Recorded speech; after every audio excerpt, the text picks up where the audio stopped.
Assalamualaikum warahmatullahi wabarakatuh. Kembali lagi ke YouTube channel Hadi Nurani.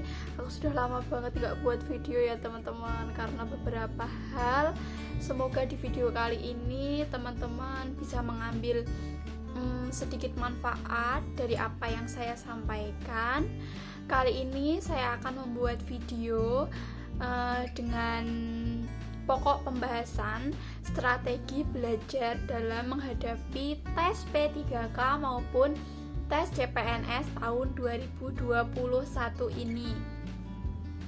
So, tanpa berlama-lama dan berpanjang lebar lagi, kita langsung saja ke videonya. Oke, yang pertama, tips untuk belajar. Ini kita fokus ke tips belajarnya ya teman-teman. Tips belajar agar kita lolos, kemudian kita juga mendapatkan nilai yang maksimal di tes P3K ataupun tes CPNS tahun 2021 ini. Yang pertama, nah seperti biasa aku bawa catatan ya teman-teman. Pada intinya menurut aku yang namanya belajar itu ada empat langkah utama ya teman-teman. Langkahnya apa saja sih? Yang pertama itu tentu saja baca, pelajari, hafalkan, ataupun apapun lah itu. Boleh teman-teman membuat ringkasan yang sekiranya teman-teman itu mudah untuk menghafalkannya. Pada intinya yang pertama baca, atau baca yang pertama.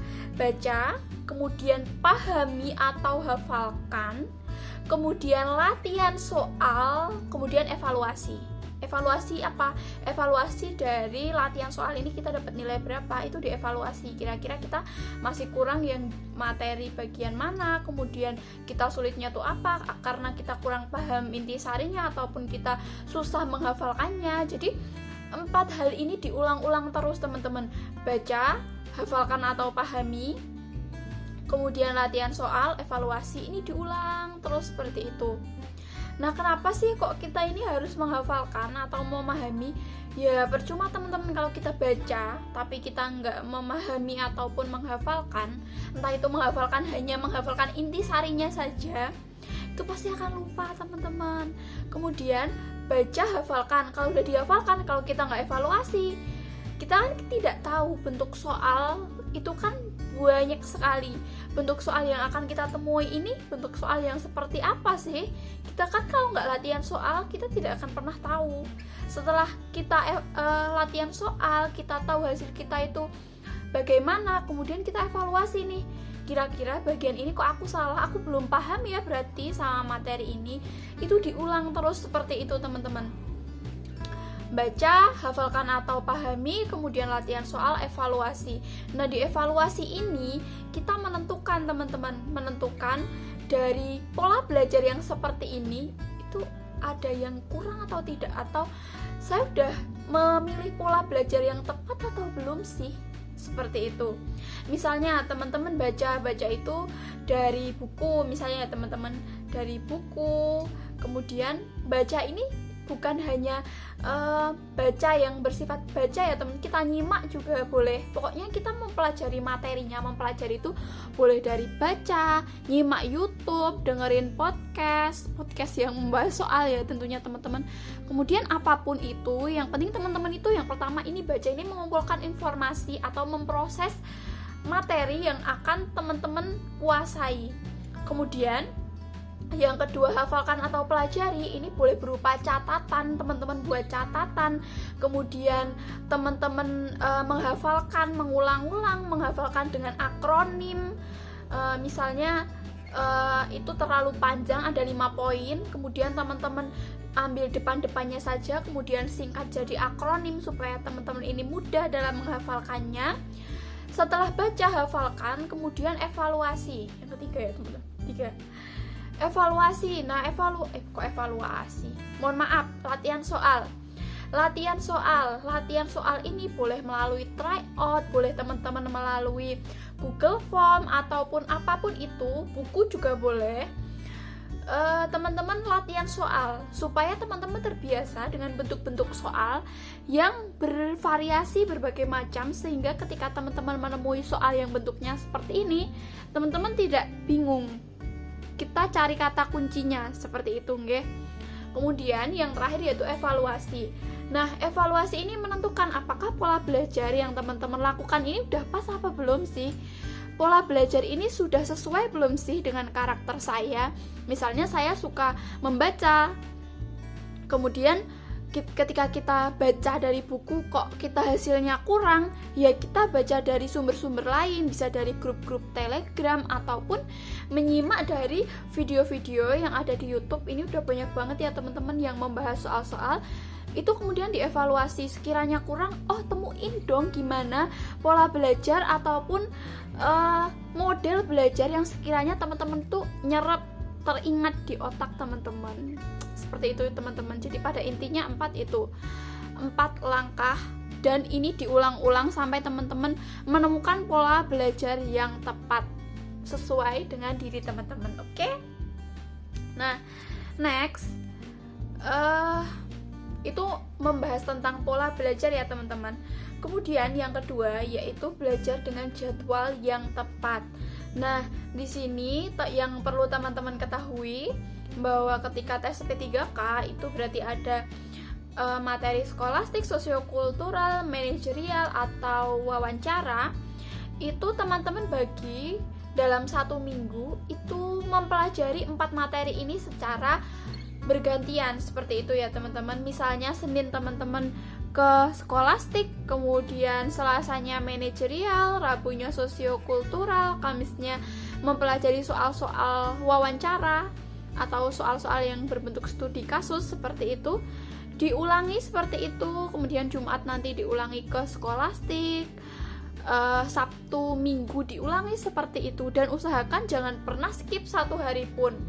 Kalau teman-teman skip bareng 1 hari, berarti teman-teman harus mengganti di hari yang lain. Maksudnya ganti gimana sih? Maksudnya ganti seperti ini. Misalnya teman-teman hari Senin itu belajar skolastik. Biasanya teman-teman belajar selama 2 jam. Ketika teman-teman Senin ini ada kegiatan lain, jadi Selasanya ini jangan skolastik, tapi langsung ke sosiokultural. Dan nanti ketika teman-teman menemui materi skolastik, itu berarti teman-teman harus belajar selama 4 jam. Kayak nyarutang. Apa ya? Ya kayak mengganti belajar kita yang kita tinggalkan kemarin, seperti itu. Jadi tidak ada materi yang terskip ya teman-teman. Kemudian usahakan belajar dengan jadwal ini, pilih waktu yang teman-teman ini kuasai atau waktu yang sekiranya teman-teman ini bisa fokus. Misalnya teman-teman bisa fokus habis subuh, berarti usahakan untuk belajar habis subuh. Misalnya teman-teman fokus belajarnya itu malam sebelum tidur, teman-teman belajar sebelum tidur. Pokoknya sekiranya juga ada waktu senggang, teman-teman harus mendisiplinkan diri untuk belajar dengan tekun, seperti itu ya teman-teman. Kemudian yang ketiga yaitu belajarlah dari berbagai sumber. Kenapa teman-teman? Karena dengan kita mempelajari materi dari berbagai sumber, kita akan memiliki banyak stok materi. Gimana ya? Kalau kita belajar dari banyak sumber, berarti kita banyak referensinya. Karena soal P3K maupun CPNS ini berbagai macam banget, banyak banget model-modelnya. Jadi ketika teman-teman itu menemui atau sudah mempelajari banyak sumber, teman-teman pasti akan terbiasa ketika teman-teman menemukan soal tersebut. Kemudian yang ketiga yaitu temukan kata kunci dari setiap soal yang teman-teman pelajari. Nah, ini penting ya teman-teman. Dan untuk bisa menemukan kata kunci dari yang apa teman-teman pelajari, itu pasti harus dengan perbanyak latihan soal. Perbanyak latihan soal dari tryout ataupun latihan soal di buku. Itu teman-teman harus diulang-ulang secara rutin setiap hari. Jadi setiap hari selain teman-teman juga mempelajari materi, teman-teman juga minimal untuk mengerjakan soal barang 10 soal, supaya teman-teman ini terbiasa menemukan kata kunci dari apa yang kita cari atau kita kerjakan di soal tersebut. Kemudian yang keempat yaitu perbanyak tryout ya. Jadi fungsinya tryout itu sebenarnya apa sih? Apa bedanya dengan latihan soal mandiri? Tentu beda banget ya teman-teman, beda banget. Tryout itu kita membandingkan diri kita dengan orang lain.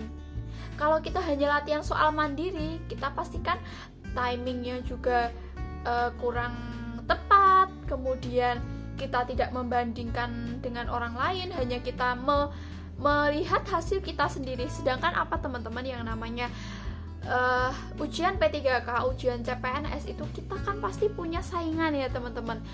Dan saingan itu seberapa tahu sih kita kemampuan saingan itu, ya kita tidak tahu karena kita nggak tahu saingannya siapa. Tapi minimal ketika teman-teman ini mengikuti tryout, teman-teman ini bisa melihat hasil dari teman yang lain itu seperti apa. Dan ketika kita masih mendapatkan nilai yang kurang, kita bisa lebih menggiatkan belajar kita. Oh, ini sih aku kurangnya di sini, berarti aku harus mempelajari lagi tentang ini. Aku kurangnya di sini, aku harus mempelajari lagi tentang ini. Jadi tryout itu kan biasanya di ranking ya teman-teman. Kita juga bisa membandingkan nih kemampuan kita ini dibandingkan dengan teman yang lain itu seperti apa. Sekiranya kurang, berarti kita kurangnya di mana, harus dikejar. Seperti itu ya teman-teman. Yang selanjutnya yaitu sudah ya teman-teman. Oh ya, temukan pola belajar yang tepat. Misalnya teman-teman ini suka baca, ya berarti membaca. Ketika teman-teman ini kok tidak terlalu suka membaca, ya dengarkan, simak podcast, simak YouTube, simak apapun yang berkaitan dengan latihan soal tersebut, dengan soal-soal, sehingga teman-teman ini bisa terserap materinya ke pikiran, jadi kita bisa teringat materi itu terus, seperti itu ya. Kemudian usahakan untuk setiap hari ini teman-teman mengerjakan soal bareng 10 soal, kemudian dievaluasi kurangnya di mana, dicatat, kemudian kalau bisa ditempel tuh di tempat tidur teman-teman nih, ditempel supaya teman-teman ingat terus materi apa yang sekiranya aku kurang. Kadang ya teman-teman, kalau kita ini sudah mencatat, kalau kita susah suatu materi, terus kita catat, kita tempelkan bareng di kaca ataupun dimanapun tempat strategis yang biasanya teman-teman jumpai di rumah gitu, itu malah akan jadi materi yang melekat di otak kita karena kita menjumpai itu setiap hari. Seperti itu ya teman-teman. Oke, kemudian sepertinya pada intinya itu sih teman-teman.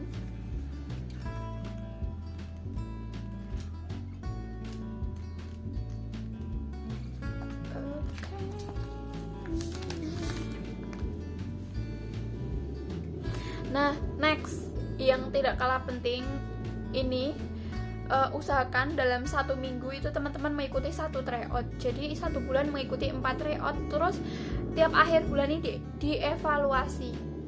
Dari 4 tryout ini aku ranking berapa dari berapa peserta, kemudian hasil skornya berapa, kurangnya aku itu di mana, dievaluasi supaya di bulan berikutnya ini bisa lebih meningkat. Seperti itu ya. Mungkin itu saja yang bisa aku sampaikan. Banyak kurangnya mohon maaf. Semoga teman-teman bisa mengambil manfaat dari video yang aku buat ini. Semangat berjuang. Semoga apa yang sedang teman-teman perjuangkan ini mendapatkan hasil terbaik, bisa menjadi bagian dari aparatur sipil negara, bisa menjadi kebanggaan bagi orang-orang yang sayang dengan teman-teman. Pokoknya semangat, berdoa, ikhtiar, usaha, minta doa orang tua. Sekian, assalamualaikum warahmatullahi wabarakatuh.